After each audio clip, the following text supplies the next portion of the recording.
If you can't tell from my most recent content, I've been really enjoying X-Men 97, and a pretty big part of the most recent episode was the villain Deathbird, the older and jealous sister of Lilandra, of the Shi'ar Empire, as well as the sister of Deacon, who would eventually become the wife of the summer sibling Vulcan, and technically the sister-in-law of both Professor X through his marriage to her sister and Cyclops through her own marriage to his brother. A pretty complicated family tree, especially when you toss in the Summers one into the mix. However, where did the character come from? And that's as pretty much none of that. Instead, she'd make her first appearance in Ms. Marvel issue 9 from 1977, as just really an alien bird lady. Quick summary of the current Ms. Marvel canon. She is two super people in one body. Carol does know that she is Ms. Marvel and vice versa. I pointed that out because that wasn't always the case. She also currently works for Jonah Jameson, which sometimes can get really awkward in some stories. Or just downright creepy. Now, despite being on the cover, Deathbird doesn't really appear in this issue. Instead, she's really just the opening villain for Carol to fight in New York, with no intro to who she is or what is happening. But instead, really just a random bird lady who likes to insult people when she fights. She seems to be somewhat familiar with the Kree and Carol herself, implying that she herself is part alien, or a full alien. But these lines really feel like they're fill-ins, without really any purpose to the story itself. Which also leads to her losing the fight. It's really oddly placed, since this fight is drawn out longer than most opening battles, but yet has very little importance to the story itself that occurs in this issue until the final page, making it both an unnecessary opening fight, but at the same time an important part of the actual story.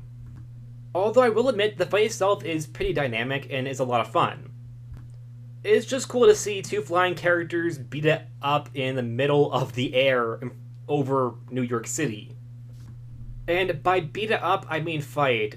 The term beat it up sounds really inappropriate, which I do not mean it in that context. Or I might just have a dirty mind. Probably the latter. She doesn't show up until the very end, showing that she apparently works for both AIM and MODOK, where she seems to be highly loyal to MODOK, which is very interesting to me coming from a modern time perspective, because the character of Deathbird has almost zero affiliation with these characters anymore. Not MODOK, not AIM, not even Ms. Marvel. So to have the character be introduced in this setting is both very interesting from a modern type perspective, but also very surprising, as I hadn't anticipated this to be her first appearance. And I'm guessing I'm not the only one that was surprised by this, because I couldn't really find much people talking about this online. Because the character, when she comes up in conversations, is usually about the Shi'ar Empire, or the X-Men. MODOK and AIM usually don't come up. Not even in the comics with the character's history later on. This of course goes into issue 10, where Deathbird is just straight up trying to kill Carol on her reporting job, not as Ms. Marvel. However, luckily Ms. Marvel does come out to take her on and MODOK. Unlike the previous issue, this one is much better paced, with actual high risk about AIM trying to steal a rocket. But you feel the instant danger of these characters. Deathbird really does come across very threatening, and really dangerous. Simply just being okay with killing a random reporter who she doesn't even know is Carol Danvers, aka Ms. Marvel, the woman she was just fighting in the sky. In her fight with Deathbird, we get more details about her, that she's an outlier of her people who are also not a fan of Kree. Now note, her sister was already introduced in 1976. However, in this outing, their relationship is at no point mentioned, nor even her connection to the Shi'ar Empire. Instead, her people are simply just referred to as her people, confirming what was implied last issue that she is herself an alien.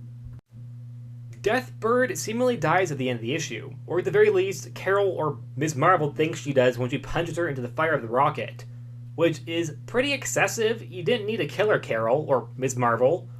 Ms. Marvel, by the way, does stop the stealing of the rocket if you're wondering. You probably weren't. Deathbird would return in the second to last issue of the series, issue 22 from 1979. Carol would run into her during her time patrolling, where she said that she survived because she isn't human, therefore the flames didn't kill her. We also learned that Deathbird is starting her own criminal gang, stealing weapon shipments from the Avengers, like before she is defeated by Ms. Marvel. This issue feels a little weird, because this plot doesn't really work for the character Deathbird, even from her just last appearance, where she was helping MODOK, because it's a little unclear why she's doing this. It would make more sense if she's back for revenge against Carol for supposedly killing her, or trying to kill her. And what makes it weirder is it's only one issue, as in, this characterization of the character only existed in a single issue. That doesn't fit with her pre-characterization where she was working with MODOK, or her post-characterization where she's part of the Shi'ar Empire. Instead, it's just a pretty odd outing for the character, of either characterization or region of the character's existence. In fact, it could have been any villain to start their own criminal gang. An original villain to this issue would have probably made more sense. Although yet again, Deathbird herself does have a very distinct visual appearance that does, I think, draw fans in, because she does look really cool. Therefore, to bring it back does make sense, but why in this context? Deathbird wouldn't be revealed to be Lilandra's or Deacon's sister or member of the Shi'ar Empire until Uncanny X-Men issue 155 from 1981, a part of an arc involving her people. The character here is also named, finally, that being Khaleesi Naramni, as previously she was just going by Deathbird. It would also be developed that she has a general dislike for her sister and her ways of ruling Shi'ar, but would come to terms in eventual respect for her sister, even if she doesn't agree with her. But she has to at least go with it because her sister does allow her to become the leader of the Kree Empire for a time. So how can you hate your sister when she literally gives you an entire empire to run?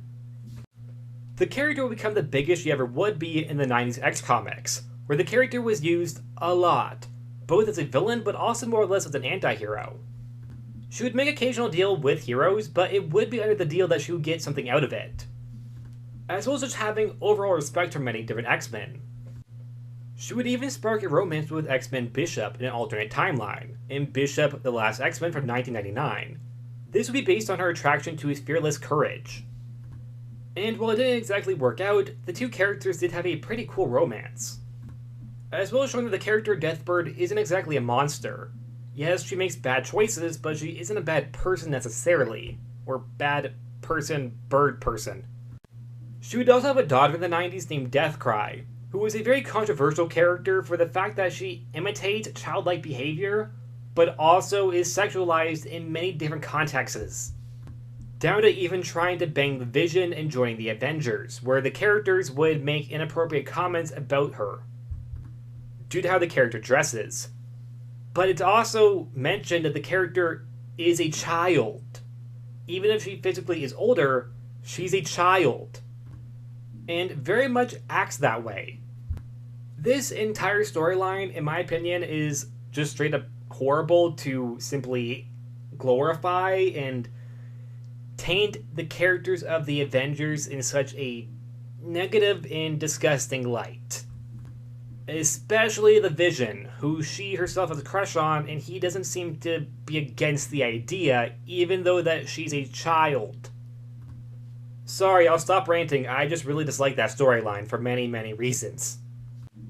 The character Deathbird will be depicted as a full-on hero in Age of Apocalypse. This would be after her brother Decken killed her sister and exiled her. Of course, seeking justice for her sister and herself, she would take him into the Starjammers and fight her brother, as well as help take on Apocalypse's forces.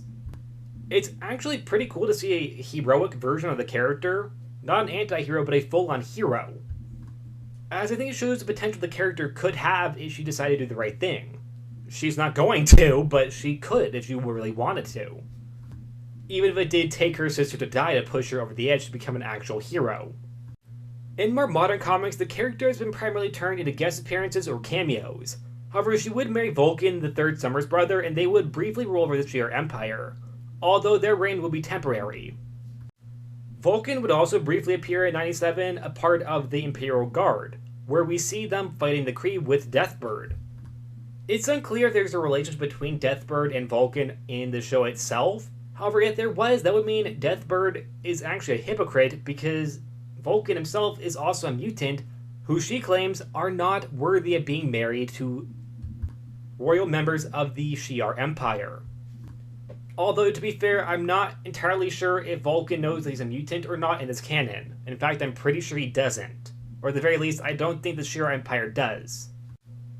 Deathbird was also in the original animated series, where she would ally herself with Apocalypse, which is interesting considering her history in Age of Apocalypse. making this feel a bit of character for her. But for mainstream Deathbird, I would say it fits. I think the character Deathbird overall is really interesting, which in itself is very surprising, because like we just went over, the character when she first appeared wasn't really a character but a pawn for MODOK. But her jealousy for her sister's throne, I think in itself is very interesting and different compared to her brother Deccan, as Deathbird actually cares about her sister to a certain extent, as well as respect her sister. Her plans don't often involve many casualties that aren't non-innocent or necessary. She has more character, which I think makes her an interesting concept for a character. She isn't the basic I want the throne type villain. She has layers. She respects her sister and respects the Shi'ar Empire. She also just looks really cool, which was a big reason why I really wanted to read more about the character. I will admit, her appearance did catch me. There's just so much potential for the character, and I do hope she returns on 97, which I'm betting she does. Her story doesn't feel over, or at the very least, I'm betting she returns in some capacity for Vulcan's story or Lilandra's story. And that's it. What are your thoughts on the character Deathbird? Do you like her? Do you not like her? Why? Which isn't me judging, by the way. You can dislike the character even if I do like the character. Leave all that down below. Like always, please like, subscribe, and I'll see you guys next time. Bye!